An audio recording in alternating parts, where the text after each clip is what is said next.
السلام علیکم ګرانو مینوالو، امید لرم چې تاسو ټول باروغ جوړ وئ او د ژوند په مزو کې به وئ. دوستانو، ډیره افسوسناکه دردناکه واقعه مخې ته راغلې ده. دوستانو، خپل خاوند ظالم راپاسېدل او خپله ښځه یې ډیر په بېدردۍ سره قتل کړه. دوستانو، په څه وجه یې قتل کړه؟ آیا ښځې څومره غټه ګناه کړې وه چې د قتل کړه؟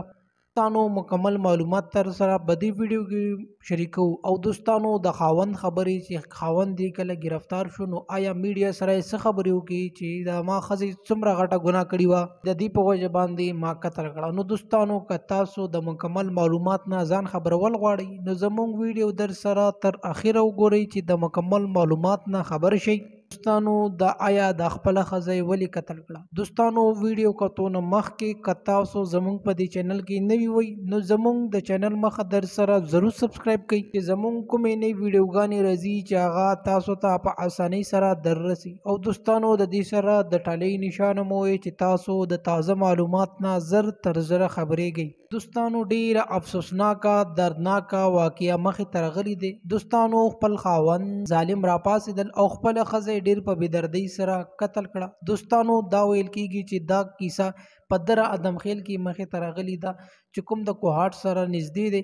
دوستانو، په دې کې خپل خاوند ظالم راپاسېدل او ښځه یې قتل کړه. او دوستانو، په دې وجه یې قتل کړه چې هغه د ښځې د خور سره واده کول غوښتو او خپلې ښځې یې خوښه نه وه او د هغې خور یې ډیره زیاته خوښه وه. نو د دې په وجه باندې هغه ظالم خپله ښځه قتل کړه چې آیا چې زه خپله ښځه قتل کړم، نو د هغې نه بعد به ما ته د ښځې خور راکړي او د دې سره به زه واده وکړم او د هغې سره به په مینه ژوند تېروم.